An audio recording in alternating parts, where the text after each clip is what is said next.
So, Shedeur Sanders responds to the haters like Tony Grossi and many others who said he's sabotaging his own self because he reported his own injury. If you want to treat Shedeur like a 5th round pick, now I get it.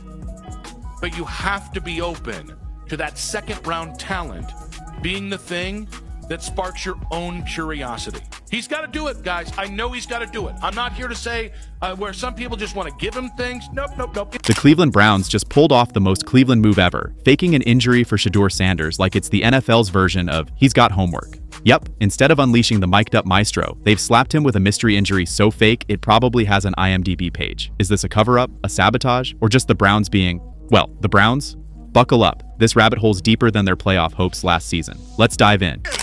Yes, you heard it correctly. Shedeur is being criticized because he's working too hard. He sat out of practice the other day because he had a sore arm. And the guy that you heard talking is saying, well, isn't that counterproductive? The fact that you're throwing before practice, after practice, and getting reps against no first team people, now your arm is sore. And the guy that you heard stand up for him is just like, yo, enough is enough. We're going to criticize him for working too hard. Like, it's forced at this point. You have an agenda. The same stuff that some of us have been saying. You have an agenda at this point. You cannot criticize him because his arm is sore from throwing and practicing too much. If you're enjoying, please subscribe to the channel. It helps more than you think. Cleveland Browns fans thought they'd seen it all. From quarterbacks disappearing faster than your leftover pizza at a frat party to playoff dreams that evaporate quicker than a bottle of champagne in the Kansas City locker room. But now they've ascended to new levels of NFL absurdity with their latest masterpiece, the great Shedeur Sanders injury hoax. I'll be honest about Shedeur. I think the plan is to destroy his stock. Not drafting him would have been too direct. Draft him to a crowded QB squad. Don't give him any reps. Make up a reason to not start him. Keep him on the bench or cut him. The last thing teams want is for him to shine and make them look stupid for passing on him. The Browns owner clearly separated himself so that he wouldn't be on the wrong side of the black ball. Whoever this is said this perfectly. So don't be surprised when they try to play it out this way. The great thing about this is that the fans, the public, were not slow. Yes, apparently the Browns have gone full Hollywood, drafting a storyline so bizarre it makes Days of Our Lives look like a documentary. Shedeur Sanders, aka Mr. 9 for 9, aka the guy who turned training camp into his own personal highlight reel, is now mysteriously injured. Cue the dramatic piano sting. And no, not real injury injured, not even plausible. We're talking mystery ailment, vague narrative, don't look behind the curtain type stuff. I know the man that Shedeur Sanders is. I know the man that Deion Sanders is. I have a great relationship with them. This is not about Shedeur's talent because, as I've stated before, he should have been a 1st round pick. That's what his tape said, regardless of the name on the back of his jersey. But the reality of the situation is they are setting him up to fail. One day he's throwing lasers, mic'd up and making the team look like extras in his sports biopic. The next day, he's nowhere, vanished, poof, benched like a Netflix series that got too popular too fast. All we're missing is a press conference with a straight face and an x-ray photo of a gummy bear where his ankle should be. 2, Dillon Gabriel. 3, Shedeur Sanders. 4. But they did bring in, because 2 of the 4 quarterbacks are injured, hamstring, Kenny Pickett and Dillon Gabriel. And a few hours ago, this is what Adam Schefter tweeted. The Browns are signing Tyler Snoop Huntley, who spent part of last season with Cleveland, with Kenny Pickett, Dillon Gabriel nursing hamstring injuries, and Shedeur Sanders having a sore shoulder.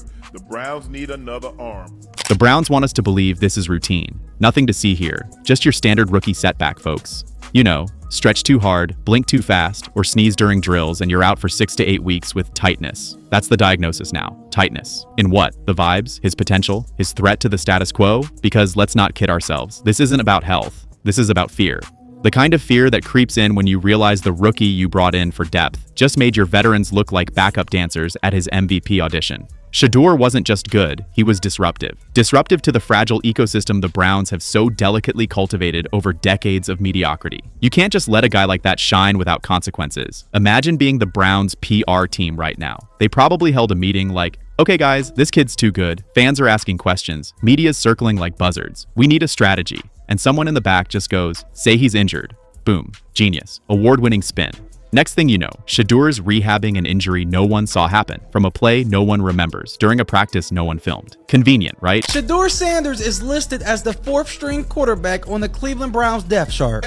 He's behind Joe Flacco, he's behind Kenny Pickett, and he's behind Dylan Gabriel. Shedeur Sanders, once again, is about to have to get it out the mud, because when it comes to his football career, I'm not talking about his real life growing up with a dad with money. I'm talking about on the football field. He has had to get it out the mud. He didn't go to a big time high school here in Texas. He wasn't a big time recruit, had to go to a HBCU, Jackson State, and then he transferred to Colorado and proved that he could do it at a big time level. And let's talk about the timing. He dominates one day, goes ghost the next. This is the football version of that kid in school who outshined the teacher and mysteriously got suspended for disrespect. The Browns don't want competition, they want compliance. And Shedeur, he was giving them main character energy while they were still stuck on ensemble cast. Now, let's be real. If this was any other rookie with a nice smile and a pedestrian stat line, they'd be out there limping, hobbling, dragging a broken leg if they had to, because reps are reps. But Shedeur, he was too efficient, too charismatic, too, what's the word, marketable. You think the Browns weren't watching the crowd, the mic'd up moments, the way fans started buzzing louder for the backup than the starter? That's dangerous territory in the NFL. We might need to reshuffle the depth chart energy. And the Browns? They don't reshuffle. They double down. Even if it means hiding your best card under the table and pretending it accidentally fell into the shredder. Let's entertain the idea, just for laughs, that the injury is real. Okay, sure. But then, where's the MRI? Where's the limp, the ice pack, the classic walking boot on the wrong leg move? We've seen this movie before, and it usually stars an excuse, a clipboard, and a sudden pivot back to the status quo. About the Browns quarterback competition. Are they going to manipulate this quarterback competition? Have they done it so far? Yeah. Have they done it so far? Yeah, they have. How?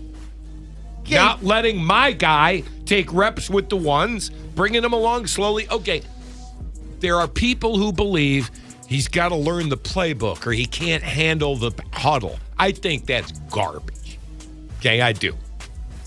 Whatever reason, it's a slow burn with... Shedeur's absence isn't medical, it's political. It's classic organizational insecurity. It's, we didn't expect him to be this good, and now we don't know what to do with him without creating a quarterback controversy. So instead of managing it like adults, they slap a mystery label on him like expired deli meat and hope nobody asks questions. But fans are asking questions. Oh, they're definitely asking questions. Social media is on fire with conspiracy theories, and for once, they actually make more sense than the official statement. There are Reddit threads that look like FBI investigations. One fan even created a chart tracking Shedeur's water breaks to prove he wasn't injured. You don't get that kind of energy unless something stinks. And it reeks, y'all. It reeks of an organization so allergic to change that they'd rather invent injuries than ignite possibility. It reeks of a franchise so used to losing that when someone shows up with winning energy, they treat it like a foreign virus.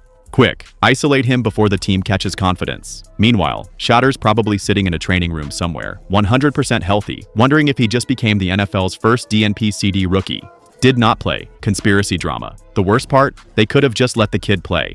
Give him a drive, a quarter, something. Let the fans enjoy the chaos. But no, the Browns chose the most Brown solution. Hide the talent and pretend it's for the good of the team. It's like finding gold and burying it back in the ground because it doesn't fit your investment portfolio. I don't know what they're doing. We don't know what they've done the last 35 quarters. Do they know? Are we sure they know what they're doing? They don't. Have they known what they're doing since that franchise has been established?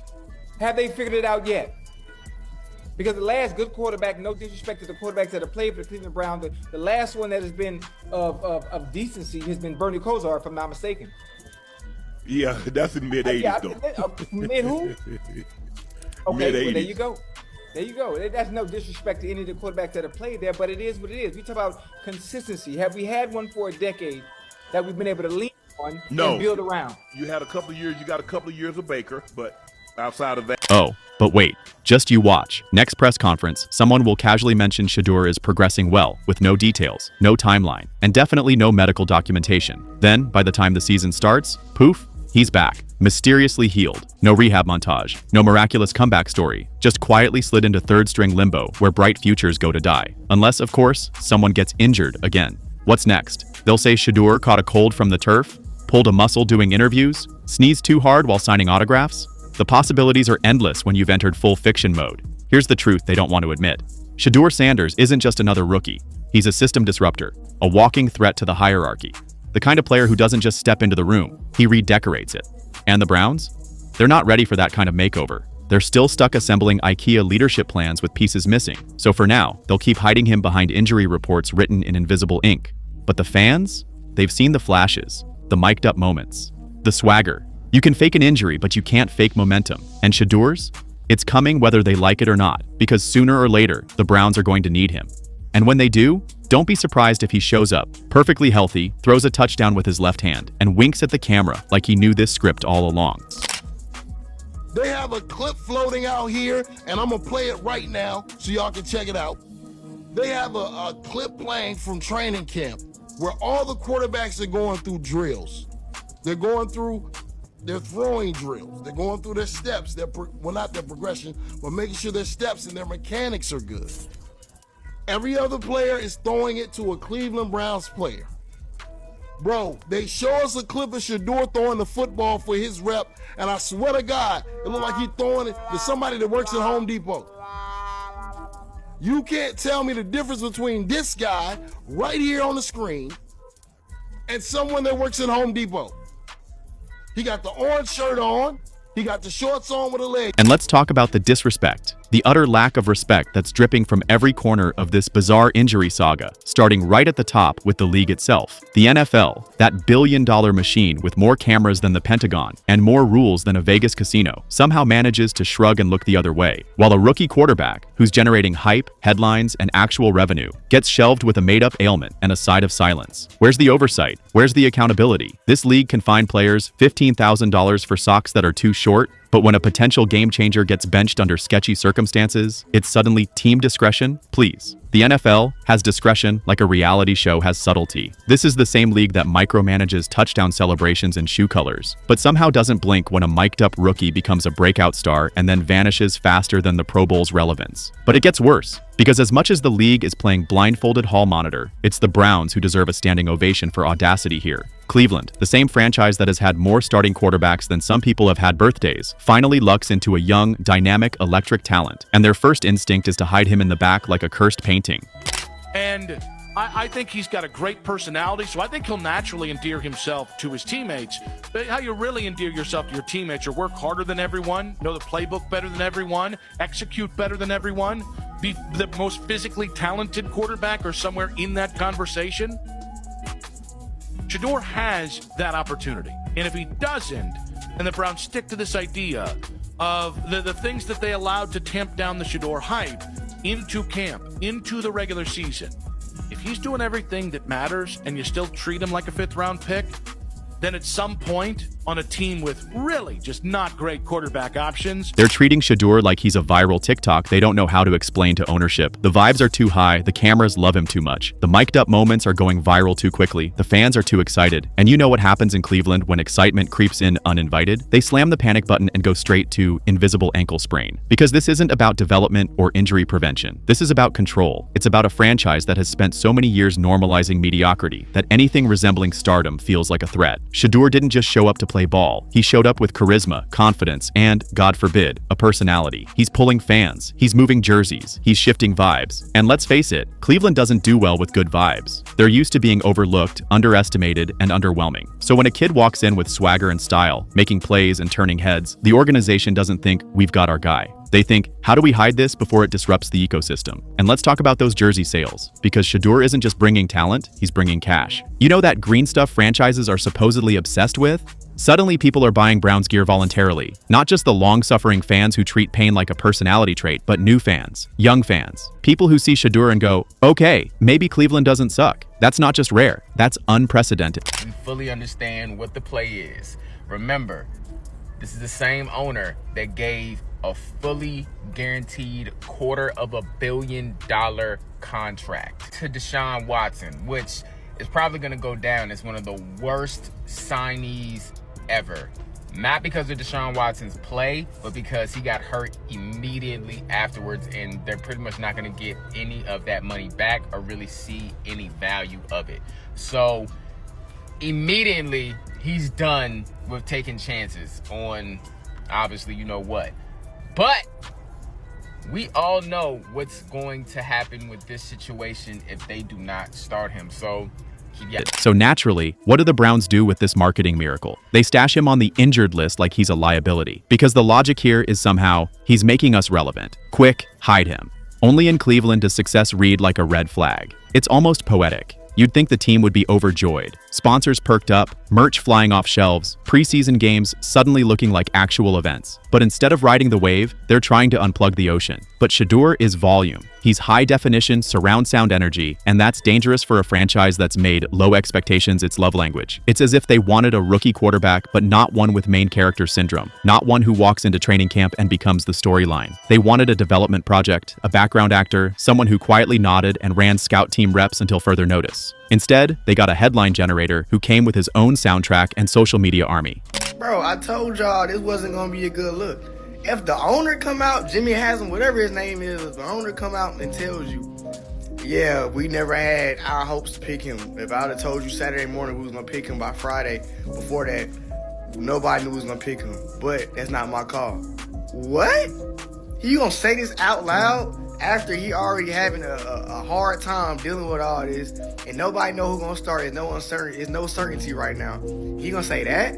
But y'all be thinking I be hating. I'm trying to tell y'all he not gonna play. He's not gonna start for sure, but he's probably not gonna play. Why draft him? Y'all gonna do all this? Like, what was the point, bro? That's like drafting Bryce James right now. Like, what was the point you drafting him? You wasn't gonna play him. Like, what are you doing? Like, you just... And the NFL just stands by and lets it happen. No questions, no raised eyebrows, no concern about a team strategically removing its brightest rookie star like he's a liability instead of an asset. If this were any other league, if this were the NBA, for example, we'd already have Roy tweets, player union statements, and Adam Silver flying in on a hoverboard with a press conference. But in the NFL, it's just business as usual. A top prospect disappears under questionable circumstances, and we're supposed to believe he's just icing his ankle while the team tries to figure out if he's too likable for Cleveland. This isn't just disrespectful, it's wasteful. Wasteful to the fans, who are desperate for something new.